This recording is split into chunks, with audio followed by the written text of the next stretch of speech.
hama rero nagira ngo ntanga umucyo ku cyo wamajije rwose. Iki ni ikiganza cy'iburyo nkimanitse, nzi neza ko ari cyo gifata Bibiliya kikabwiriza, nzi neza ko ari cyo gisengera abarwayi. Yego, mfite ubushobozi bwo kubatiza, gushyingura, gusezeranya. Ntabwo ndi umwana. Yego, uyu mwaka uku kwezi ngiye kubabwira, perezida w'u Burundi agiye kuvaho, hajyeho perezida wundi, kandi ibyo biraba bikozwe n'Imana. Marite, ibyo bintu bisubiramo kusobanuriye mu Kinyarwanda cyangwa se Kirundi abatwumviriza.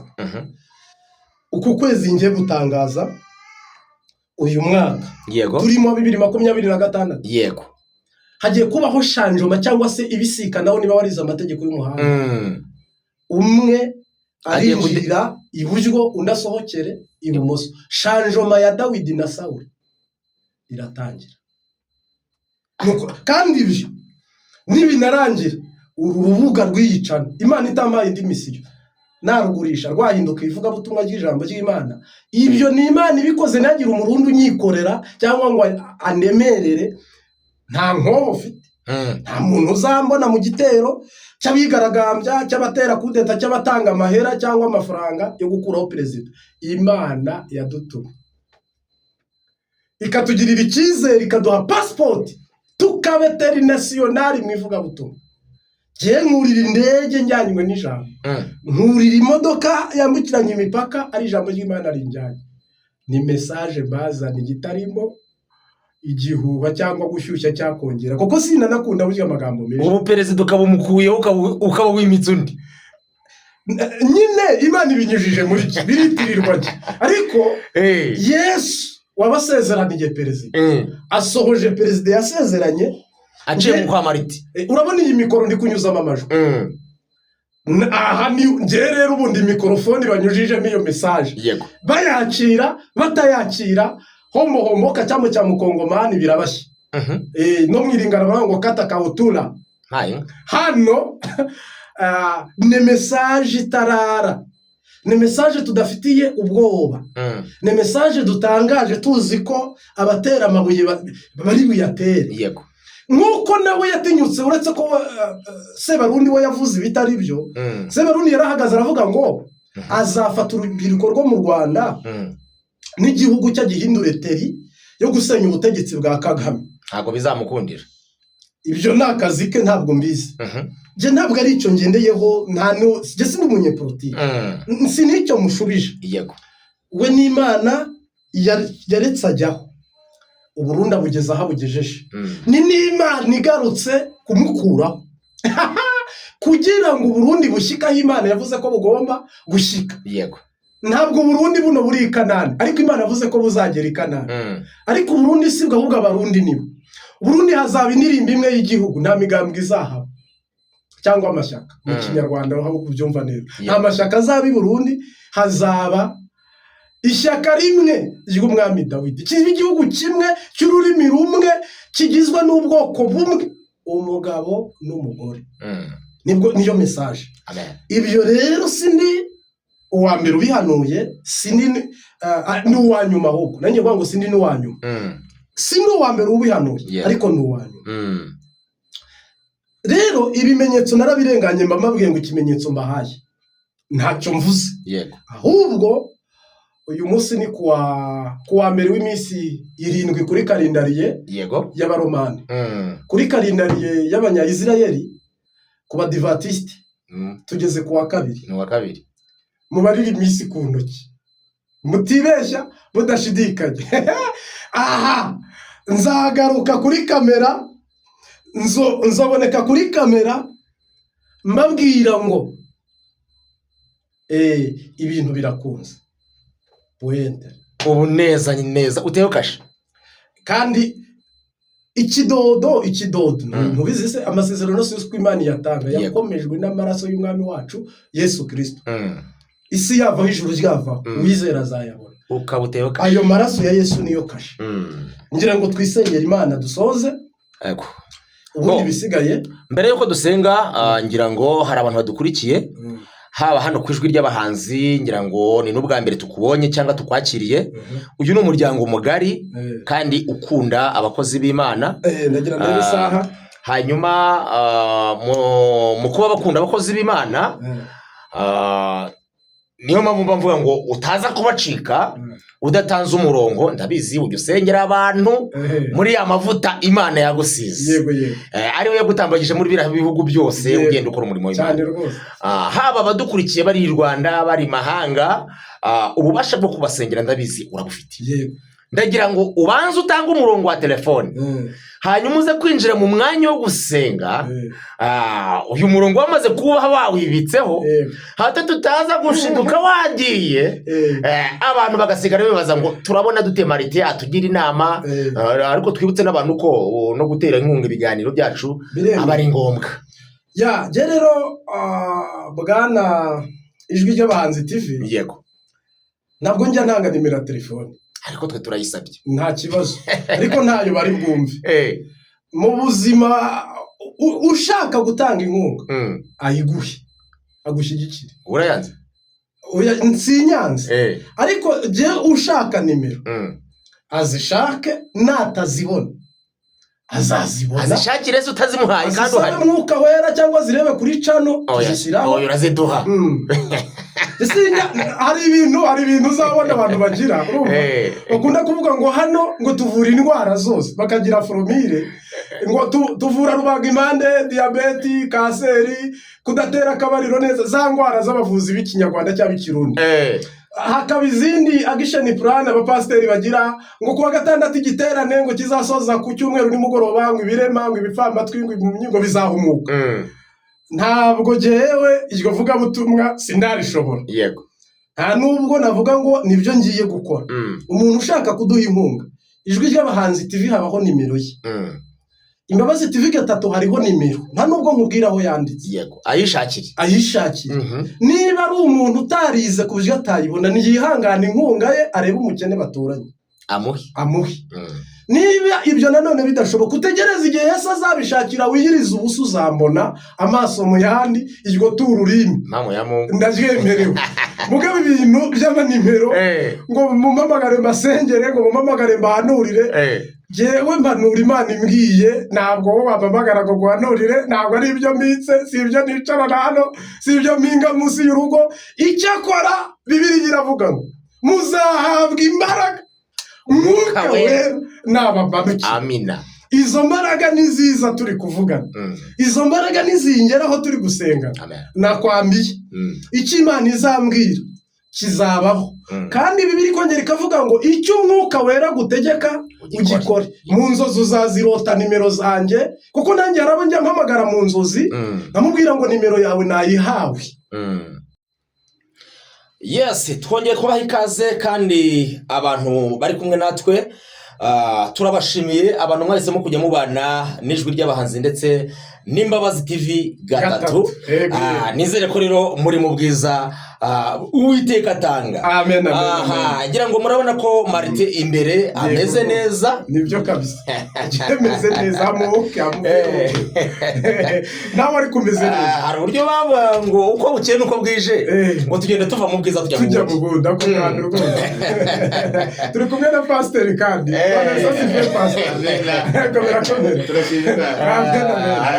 Arimo aragenda adukurikirira hirya ya kamera, ariko bamwita pasiteri Kabayiza. Nawe rero pasiteri mwiza cyane, turamukunda cyane, ndetse nawe utambutse ubutumwa kenshi na kenshi cyane rwose. Ubuvuga butumwa bwiza bwa Kristo. Abantu bagushakira hehe bwana pastor? Banshakira kuri channel Kabayiza TV. Kabayiza TV rwose, ngo bagusure bakande subscribe bakurikira ijambo ry'Imana. Yes. Hanyuma rero Marite, tubanze twegereze abantu bose bakoze subscribe ku Mbabazi TV 3. Yego. N'abasuye Ijwi ry'Abahanzi TV. Yego. Naho bagabyondaho. Yego. Uyu mwanya tubabwire ngo nibatera agatebe. Cyane rwose. Hanyuma tunegereza abantu badukurikiye bari Burundi, abantu bari hirya no hino, umugabane wa Afrika, uw'Uburayi, yego, n'Amerika. Bose turababwiye ngo welcome kabisa. aha bwana rero Marite tugize umugisha wo kukwakira hano kuri zino kamera ndetse no kuri mikoro z'aya masheni yombi ngira ngo ni umugisha wongereweho ku wundi twari dusanganywe na cyane ko muri uno mwanya ufite ubwiza bw'Imana turashimira Imana ubundi rusanzwe uburimo ariko noneho bakamera yaravuze ngo si ubwiza ufite urasa na bike yego rwose Marite rero ntabwo dutinda baravanga ibyacu no gutema dukokora yego uri umwe mu abantu benshi bagiye bibazaho na cyane ko uyu mwanya n'abadukurikiye bashobora kuba bahise bikangamo bitewe n'ibyagiye bikuva mu kanwa cyane rwose. Marite uri umwe mu bantu bavuze ko cyangwa biyise generali. Yego reka mbivuge gutyo kuri YouTube ndi umuhanzi kuri YouTube witwa generali uri generali profete generali Habiyambere Marite gatitiri. hanyuma abantu rero niyo mpamvu navuze ngo hari abahise bikangamo ntiturabona waje kuri YouTube wambaye umwambaro wa generali. Yego rwose nta manyenyeri turakubonana icyakoze tuzi ko wavuze ko ari wowe generali niba ari apotere niba ari tukiri aho Yesu yaravuze ngo muri iyi ngabo kandi turi ibisonga bya Kristo. Iri zina narihawe 2017 ndi Bujumbura ahantu hitwa Mwijabe. Yesu arambwira ngo nguhaye ipeti rya generali. Yego icyo gihe rero hari amasengesho twabagamo kubera hari kudeta yari ivuyemo, hari ipfu z'abantu, hari ibibazo by'abantu. Sa n'urwanye neza misiyo nahawe igenda neza yo kurokora abantu no gukiza abantu mu ivugabutumwa. Imana iheraho imbwira ngo nguhaye ipeti rya generali. Nijwe nahawe mu mwuka abantu babisobanukirwe gutya. Ibyo byaziye mu mwuka cyane rwose. None bigaburire no kuba wafata umwanya wo gutekereza ukavuga ko weguje umugabo ukomeye muri cya gihugu cy'Uburundi. Twebwe twabyumvisheho duhita dutekereza ko wageze hari i Burundi uhita wambara andi manyenyeri. Turavuga ati rero reka tuzagira amahirwe yo kukuvugisha twumve icyo bivuga ibi bintu. Urakoze cyane. Uyu mwanya mbwira abantu bose badukurikiye nka generali mu mwuka. Yego umuhanuzi aruta byose. Umuhanuzi aba hejuru ya byose. Uretse isi yagiye ivangavanga ibintu ivugabutumwa ariko nonekara. Mu busanzwe umuhanuzi arimika akanimura kuko Imana icyicaro cyayo kiba mu muhanuzi. Yego mu butware Yesu yaduhaye ni misiyo ofete nahawe. Namaze imyaka 9 nzenguruka igihugu cy'Uburundi nkisengera. Yego kandi nyimara uhereye 2014 kuzageza 2019 intara zose z'u Burundi ndetse n'umurwa mukuru w'u Burundi w'ubutunzi benshi baranzi kuko uwo murimo twawukoze. Narifite ministeri mu bwiza, nyigira ku Ijabe, nyigira ku Musaga n'ahandi hatandukanye tutari budondagure kubw'umutekano w'abahoze aho hose barakuzi baranzi. Mu by'ukuri rero Imana yari yarambwiye ngo hari isezerano yahaye igihugu cy'u Burundi cyuko kizatera imbere, yuko igihugu cy'u Burundi kizakira. Yego mu buryo busanzwe ariko kandi n'ubundi nta cyahindutse. Igihugu cy'u Burundi kizakira gitera imbere mu nganda, mu bikorwa remezo, mu buryo bw'agakiza. Ibintu by'amoko bizashira, ibintu by'intambara bizashira. Igihugu cy'u Burundi mbwira abarundi ngo mushonje muhishiwe. Aho rero niho Imana yahise imbwira ngo igihe cy'isezerano kirasohoye. Ariko perezida Neva ntabwo azavaho kubw'ubusabe bwa bene igihugu cyangwa kubw'itegeko nshinga, ahubwo hazabaho uburiganya nk'ubwabaye 2015 ngo haye ubushobozi bwo kwimura perezida w'u Burundi ndetse no kwimika perezida Dawidi. Wowe uhabwa ubushobozi bwo kwimura no kwimika. Ubwo rero harimo abantu tutararengangaho ubwo ntabwo wari wisumbukuruje. Oya ntabwo nisumbukuruje. Ubwo bubasha urabufite 100%. Ikimenyetso cy'uko mufite umuhanuzi yemerwa busohoye. Neva nanyemerere rero ubwo agumeho bazambwire bati 2026 niyo turimo nashika na 2017 ubwo jewe Marite naba nariyimitse cyangwa narihaye ubutware ariko niba ari buveho muri uko kwezi icyo gihe nzaba namwimye. Ariko nge ndimo ndibaza ko atari wowe wamushyizeho, ko atari wowe wamwimitse, ntabwo ari njye rwose. Umwimiku mu busanzwe kuva na kera abami bimikwaga n'abahanuzi, ndetse no kuvaho kenshi na kenshi bahabwaga message n'abahanuzi. Igihugu cy'u Burundi rero ni jardin d'Eden, na neva arabyemera ubwe yemera ko igihugu cyari isezerano ari wo mutima wa Afurika. Niba rero yemera ko ari isezerano, ntabwo bivuze ko kuvaho kwe no kujyaho kwe mu buryo bw'umubiri nta ruhare nabigiramo, ariko mu buryo bw'ijambo ndi umuvugabutumwa wo gutangaza ibi, mu byitege, mu bikurikirane kuwa mbere ndetse no kuwa kabiri muri uyu mwaka turimo. Evariste General Majoro Ndayishimiye Imana yamaze gufata umwanzuro wo kumukura ku mwanya wa perezida. Ibindi yakora ntabwo mbizi, ariko uyu mwanya nawuhanuye nk'umuhanuzi n'ubuntu byemanga, mu Kirundi bavuga kwemanga ikintu ko Sebarundi mu minsi mikeya ntabwo araba ari perezida w'u Burundi. Sinzi iri jambo niba warisubiramo cyangwa niba urivuze ari gucitse. Oya, ntabwo ricitse kubera ko ijambo riri gutorotse. Bibiliya iravuga ngo hazabona ishyano uvuga ngo iravuze itavuze. Nanone Bibiliya ikongera ikavuga ngo nujya kuvuga ugaragure kangahe? Karindwi.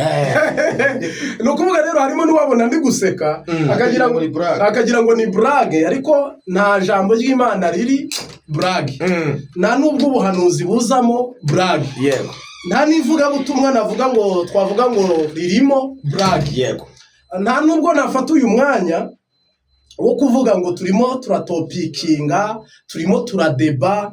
Perezida ni umuntu wubashywe cyane n'abamarayika badapfa gutinyuka. Natwe uretse ubwo buntu twagiriwe, kuko mu busanzwe igihe simba no ku mbuga nkoranyambaga, mpamya ko n'umuntu araza kumbona iwawe nta handi yambona. Ni umugisha tugize Ijwi ry'Abahanzi TV, mpamya ko uri umuvugabutumwa utavangavanga ibintu kandi utanivanga.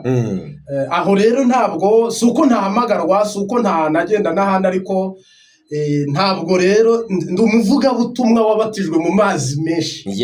Ndegwa n'abantu biyubashye mu by'imwemu, nanjye ndiyubashye.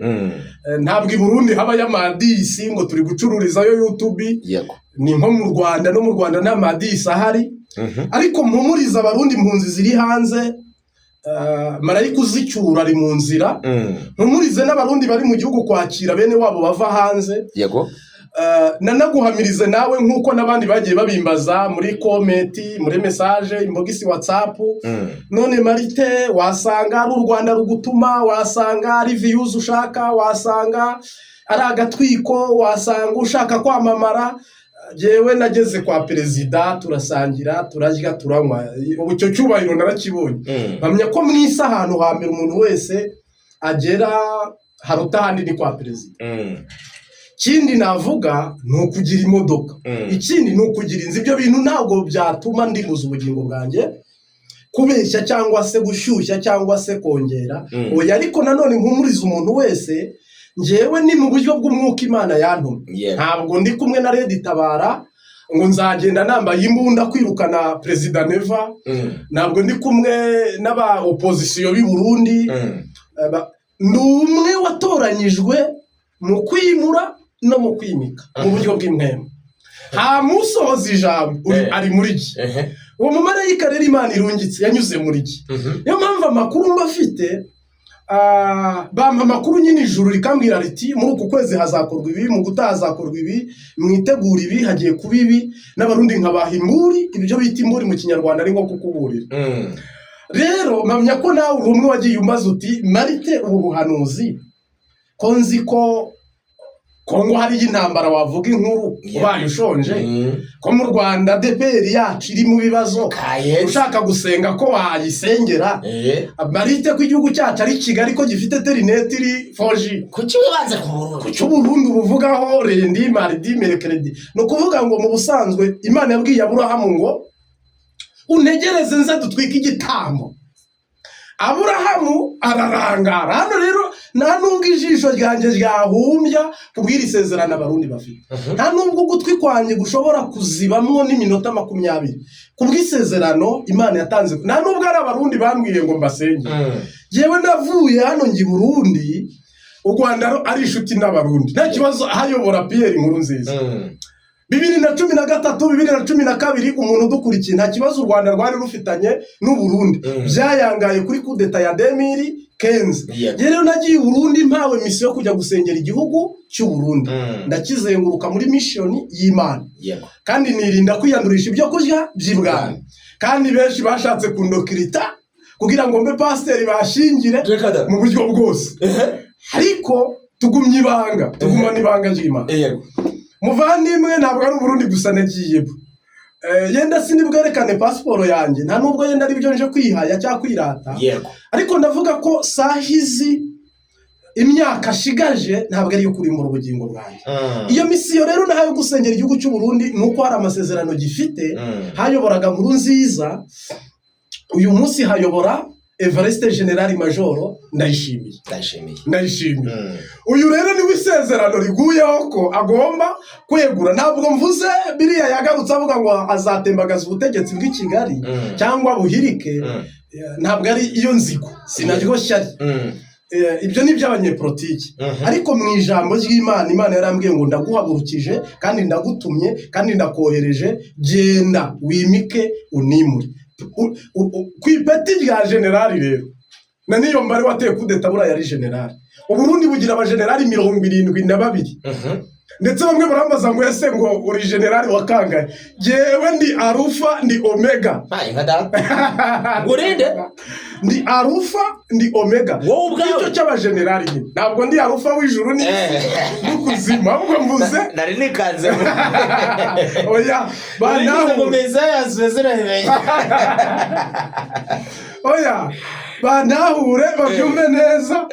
Hano ku Ijwi ry'Abahanzi TV n'Imbabazi TV 3. Ni umuntu wahawe ubushobozi n'Imana bwo gukora ibyo bintu, nk'uko na Eliya yagize ubushobozi bwo gukuraho Ahabu. Ariko mu busanzwe ntabwo Eliya yari umwanzi w'Ahabu. Nkunda Burundi na Neva ni inshuti. Ntabwo twagiranye ibiganiro cyane kuko nabaye nk'ugira ivugabutumwa muri Roche cyangwa muri CNDD-FDD. Akiri mu yandi mabanga, icyo gihe yarahagarariye, ninkibuka neza ndakibabwira. Ariko ntabwo ntacyo dupfa kindi, ahubwo nuko nge nk'ubu ushobora kukubwira ni rero Ijwi ry'Abahanzi TV numva uko Imana imbwiye. Imana irambwiye ngo ikurinze impanuka, yenda ukagenda nose ubwo ndakwanze.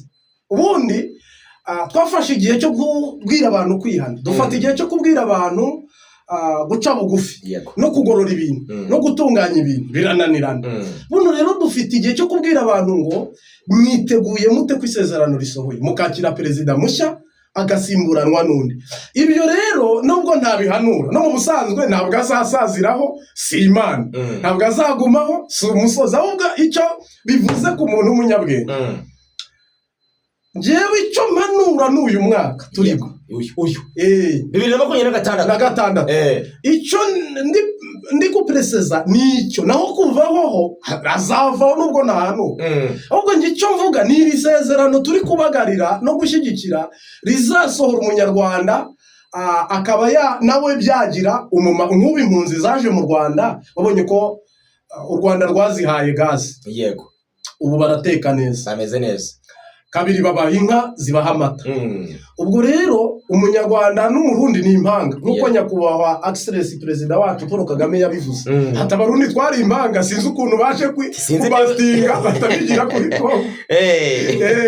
Mu busanzwe ni bukuru na butoya. Nanjye rero ntabwo navuga ngo ndi guhanura ubuhanuzi bwica abarundi kandi ari umuvandimwe. Nabo ntibahanura ubwica u Rwanda kandi turi abavandimwe. Ahubwo kuba Imana ivuze ngo perezida azavaho ibashirireho undi, ese iyo nyungu yaba ari inyungu mbi? Ni inyungu nziza.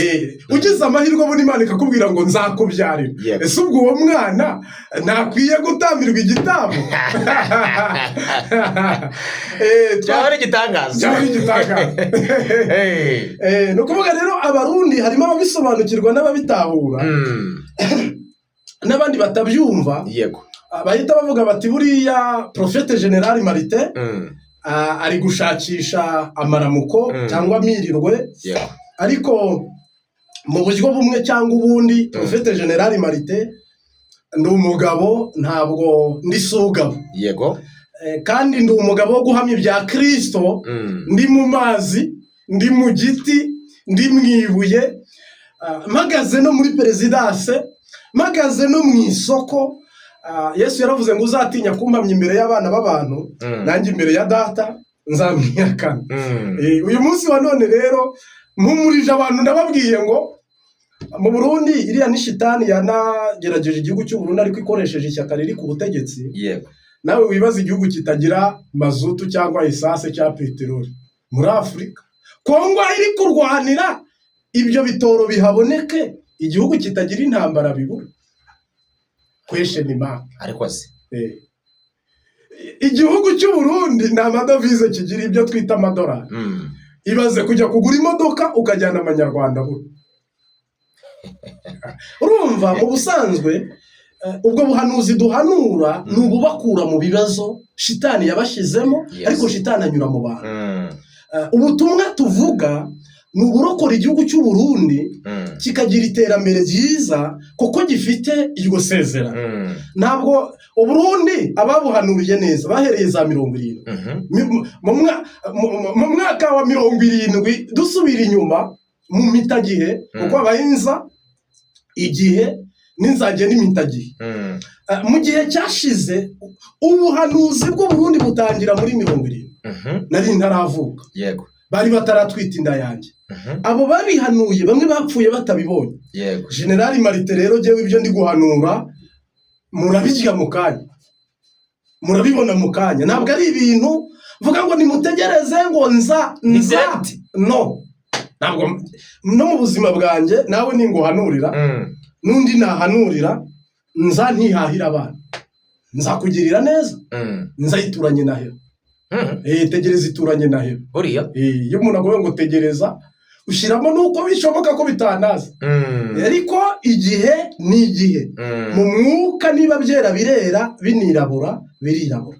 Dukwiye kuvuga rero uko kuri, tukavuga ngo perezida avuyeho nta cyaha kirimo, kandi undi mu perezida agiyemo nta cyaha kirimo nabyo. Noneho rero uwumva bipinga cyangwa akabirwanya cyangwa akabihakana, nawe agomba kuba muri kontente y'ibyo yemera, kuko ntabwo mpanura ngo munyemere, mwemere uwantu. Ntabwo mpanura ngo mwemere Prophète Martin, ahubwo nibemere umwami wacu Yesu Kristo watumeneye amaraso. Bana rero nyakubahwa w'ikinyamakuru Ijwi ry'Abahanzi TV, ni Bernard. Ni ukuvuga ngo Bwana Bernard, yego urumva n'izina ntabwo ndizi ku kirenga, ariko ubwo urumva urabibwiye, nta mugabo uvuga undi mugabo arayivuga, ntukabura icyo wihera ifu niba uyigira, ariko ugira ifuro urashesha akanguhe nuko. Urabona ko n'imisatsi yatangiye guhinduka. Imaze kuba ibiri. Imaze kuba ibiri, ariko Dawidi yaravuze ngo imvi zarinze ziburuye, ngo ntarabona umukiranutsi arekwa cyangwa atabwa. Yego Imana ishimwe ko itaraguta kugeza ubwo imisatsi ibaye ibiri. Uwa gatatu wo ntuzigera uza, nta n'undi utegereje. Ubwo nanjye nimbona uwa kabiri uje nzaba ngeze ikirenge mu cyawe, uzaba uri mu onsiyeti birenge, nzaba rwose ndi kugukorera mu ngano. Ngo nuko Imana ibwira Yesuwa ngo korera Mose mu ngano, mu rugendo rw'abava mu Misiri. Uyu munsi wa none rero abarundi bari muri diaspora, abantu bakunda Burundi, abantu bemera abenegihugu b'u Burundi ndetse n'u Rwanda. Ibi ni ibihugu bibiri byagize evangeliste iri hejuru, ivuga butumwa riri hejuru. Ni ibihugu bibiri byasenze bitari kwihenda. Ibyo nabirahirira abarundi n'abanyarwanda, barasenze. Tureke kubeshya, barasenze. Muri Afurika banza bari hejuru ku kintu cyitwa amasengero, no mu Burayi n'Amerika. Umuntu wavuga ngo abanyarwanda bazi imbere y'abarundi, kubera ko abanyarwanda yenda bahuye n'ibibazo birito by'u Burundi. Mu mwaka w'igihumbi 1994 twagize ibyago, duhura n'ibigeragezo, jenoside iba mu Rwanda. Abayinyuzemo basenze Imana amasengesho navuga undi muntu wese atasenze kereka aba Martin Luther batariki. Martin Luther King yigeze asenga akajya arara mu rubura bakahamukura mu gitondo, documentaire yo zimuvugaho yagagaye. Ariko nimero ya kabiri y'abasenze abarundi. Abarundi. Amen. Nukuvuga rero ibi bihugu bibiri bizatera imbere, bitera imbere kugeza ubwo ari twe tuzajyana agakiza muri Aziya, mu Burayi, muri Amerika no ku mugabane wa Afurika. Hajyagiye nkunda abarundi cyane, noneho byahumiye ku mirari n'Imana ibampaho umugisha. Ubwo rero huguka gakeya tugende. Yego. Twagiye rwose. No kuvuga aba barundi n'abanyarwanda. Yego. Nagatega kubiranyije. Tuzabaho nta mbibi. Numwe. Nta mbibi urazumva. Hari uvuza tuzabaho nta mbibi, tubeho nta pasiporo, nta sepejeri, nta resepase, umurundi n'umunyarwanda duhurira ku mugezi umwe. Ariko ibi bintu uko mubivuga, dufite Imana imwe, dufite umubatizo umwe, Pentecote izaba imwe. Iya ADEPR yo mu Rwanda na ADEPR yo mu Burundi buno ziri separa. Iyo mu Burundi misiyoni ya Ntahangwa ivuga iti twe tuyobowe n'abahutu, iyi Kiremba iti tuyobowe n'abatutsi. Misiyoni ubwo ni nk'indembo ya Kayogoro ikavuga ngo twebwe twimitswe n'abami badusigiye ibyangombwa, ariko iterambere rikaba riri Ikiremba. Abanyabujumbura nabo bati turi mu mujyi. Byagera mu Rwanda, ADEPR yo mu Rwanda hakazamo ibintu by'amafaranga, mu Kirundi bavuga amahera. Yego. Itorero yararyangirije impiya ngo abantu bo mu meruka bazaba bakunda ifeza n'izahabu kandi birarira niba uri kubona mu ishengero yabo bakunda babo batanakunda nabo ubwabo. Kuko buno kugira ngo umbwire ngo umushumba yanze abandi bashumba barenze 3,000 nawe ari umushumba kandi aziko nabo bakeneye umukate. Tureke n'uwo mukate bakeneye ivuga butumwa kurikomeza koko bararitangira. Nako gakate nikabagwa nabi. Nako kakate nikabagwa nabi. Sasa aho rero ADEPR yo mu Rwanda, ADEPR yo mu Burundi zari imwe na mbere. Yego. Abavuga butumwa bo mu Rwanda mwibuke ko ari Hoziyana agiye kuririmba ku Ntahangwa haciyobora uwitwa uyu mushumba hoza yoboye Pentecoste y'Ibujumbura yitwa twaranasenganye ndamwibagiwe Tandera.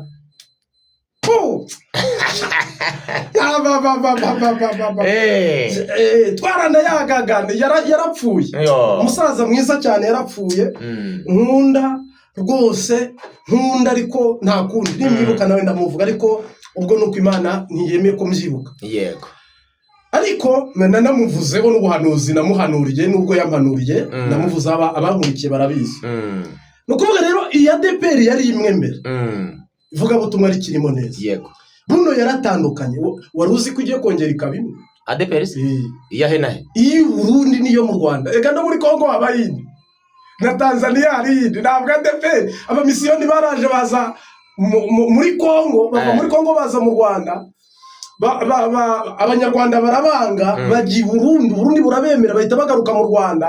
Bava mu Rwanda berekeza Tanzania, areba ba Swede. Aba Tanzania numvije baragise ngo ni FPST. Yego. Buriya FPST ni Pentecote ngo hano mu Rwanda. Pentecote rwose. Nakuvuga rero aho yari imwe. Uyu munsi byacitsemo ibice. Ariko izongera ibe umwe. Kandi icyo gihe mumenye ko kuza kwa Yesu kwegereje.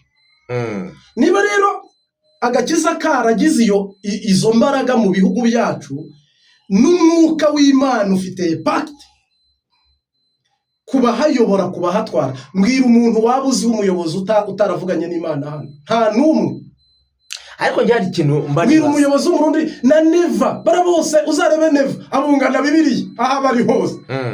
No mu Rwanda utabona yenda senya ku express wacu ngo yafunze isengero, yafunze zitujuje ibisabwa, ariko izi byujuje kandi bakeneye ko tubasimana.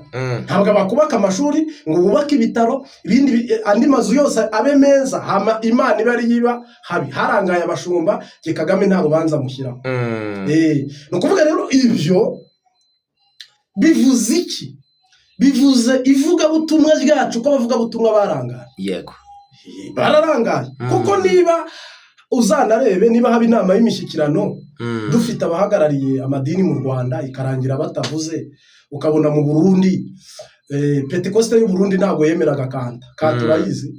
Ndayizi, kudefiriza, kunyereza umusatsi, guhindura umusatsi. Pentecoste y'u Burundi ibyo by'imisatsi ntibyemera ni nk'iyacu, ahubwo kanta isanzwe, kanta isanzwe ntabwo yemera. Abapentecoste nyabo ntibayemera kandi nanjye ndaho. Ni ukuvuga rero niba ibintu byarayanga icyo bikononekara, bizongera bisubire ku murongo. Aho umupira warengeye ni naho uzarengurirwa kabisa. Kandi kujya ubona Lazaro yazutse niko itorero cyangwa ishengero bigomba kuzuka. Kandi ibyo twe turabivuga dusemerera. Yego. Aba twita abasazi kandi koko twarasaze. Burya ntimunibeshye ari abantu kari abasuzugura abanyoza, ntabwo mwibeshye, genda umusazi. Ariko ibisazi byanjye nibi, nawe ufite ibyawe. Yego. Cyangwa se nkajya ku rugo rw'umuntu Imana intumye hano imbwiye ibi nibi kandi akanyakira. Uyu munsi wa none rero mbabwiza ukuri. Cyangwa se amusori, cyangwa se mbiseguyeho. Yego. N'inkunga turashimiye abadushyigikiye n'abadufasha mu buryo bwo gusenga kwanza no mu buryo bw'umubiri. Ndetse ubuse ko tudanashimira n'abashinze uru rubuga. Kandi aba bantu nabo bagarukaho ariko nabo barakoze. Yego. Ibi bintu tuba tubite. No si uko tudashimiye MTN mu Rwanda yatanze connection iri kuri 4G kugira ngo nanone bigere kubo bigomba kugeraho. Abashimirwa ni benshi, ibishimwa ni byinshi, ariko hashimwe data wenyine waduhaye kuba mu mwanya nk'uyu ngo dutangaze inkuru nziza y'agakiza k'i Yerusalemu. Yego. Turagushimiye Mwami Yesu, data wa twese mwiza, ni wowe watangije umurimo uzanawusoza, mu isezerano rya kera urabisohoza, no mu isezerano rishyashya urabisohoza. None rero tuguciriye bugufi, umugisha umuntu wese wateze ugutwi ubu butumwa, kandi utanga umugisha babusengere kandi bizere. Tugushime rero kubisohereje kwizera kuwa tubanjije ari we Kristo, we gitambo kizima cyemewe. Natwe rero turarorereye, turategereye, kandi turagushimiye ko ubikoze mu izina rya Data n'Umwana n'Umwuka Wera. Amen.